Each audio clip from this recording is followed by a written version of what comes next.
మీరు వెళ్ళడానికి లేదు, మిమ్మల్ని ఈరోజు ఇక్కడే హౌస్ అరెస్ట్ చేయాల్సి వస్తూ ఉంది, మీరు మళ్ళీ కూడా మాకు ఇన్ఫామ్ చేయండి, మళ్ళీ కూడా మేము ఇది చేస్తామని చెప్పి ఇదివరకే నేను ఇన్ఫామ్ చేసి వచ్చాను, మళ్ళీ ఎందుకు చేశారని చెప్పి కూడా నేను అడగడం జరిగింది. విత్ ప్రొటెస్ట్ కూడా సైన్ చేసి ఇవ్వడం జరిగింది.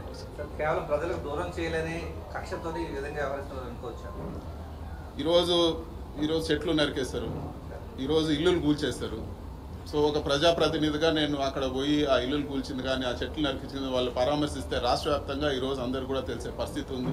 ఇవన్నీ కప్పిపుచ్చడానికే ఈరోజు మమ్మల్ని నియోజకవర్గంలో తిరగనీయకుండా చేస్తూ ఉన్నారు. ఇంకా అదేవిధంగా ఈరోజు ఎంపీటీసీలు, అదేవిధంగా మిగతా ఉండే సర్పంచులు కానీ ప్రజాప్రతినిధులు, చిన్న ప్రజాప్రతినిధులు అందరినీ కూడా బెదిరించి పార్టీ మారమనో లేకపోతే వాళ్ళని ఒత్తిడి చేసో లేకపోతే రిజైన్ చేయమనో రకరకాలు ఇవన్నీ చేస్తూ ఉన్నారు. ఇవన్నీ కూడా వాళ్ళకు ఒక ఓదార్పుగా కూడా వెళ్ళకూడదని చెప్పే ఒక కుట్రలో భాగంగానే ఈరోజు అధికారులపైన ఒత్తిడి తీసుకొచ్చి ఈరోజు గృహ నిర్బంధం చేయడం జరిగింది.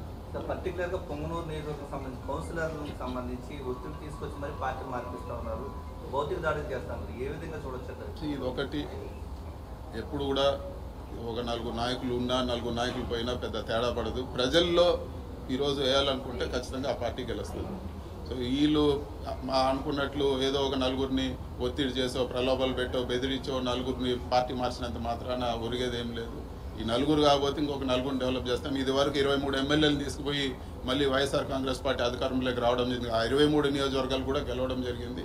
ఇవన్నీ పెద్ద విషయం కాదు. ముఖ్యంగా ఈరోజు చాలా దాడులు జరుగుతున్నాయి. ఇల్లులు కూల్చడం ఇవన్నీ కూడా ఎప్పుడు లేదు. పొంగునూరు చరిత్రలో ఇల్లులు కూల్చడం అనేది ఎప్పుడు లేదు. పొంగునూరుకి ఇన్వెస్ట్మెంట్ వచ్చింది.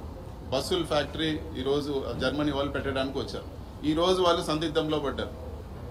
పొంగునూరుకు నష్టమా లాభమా ప్రజలు ఆలోచించుకోవాలని చెప్పి కూడా నేను కోరుతున్నాను. ఇన్ని గొడవలు జరుగుతూ ఉండి ఫ్యాక్టరీ వెళ్ళిపోతే ఇంకెవరైనా పెట్టుబడులు పెడతారా పొంగునూరులో? ఈరోజు వాళ్ళు వచ్చి శంకుస్థాపనకు వచ్చి పూజ చేసి అన్నీ పోయి ఈరోజు వాళ్ళు ఒక సందిగ్ధంలో పడ్డారంటే ఈరోజు ఎంత దారుణంగా ఉందో పరిస్థితి అర్థం చేసుకోవాలని చెప్పి కూడా నేను తెలియజేస్తాను. పొంగునూరు నియోజకవర్గం పైన ఇదివరకు కూడా కక్ష కట్టారు. ఇప్పుడు మళ్ళీ కూడా కక్ష కట్టి ఇలాంటి చర్యలతో ఇలాంటి భయభ్రాంతులు గురి చేసి ఏ ఒక్క ఇన్వెస్ట్మెంట్ రాకుండా పొంగునూరు పక్కన ఎవరు చూడకుండా చేసే పరిస్థితి ఈరోజు వస్తూ ఉందని చెప్పి కూడా నేను మీ మీడియా ముఖంగా అందరికి కూడా నేను తెలియజేస్తాను.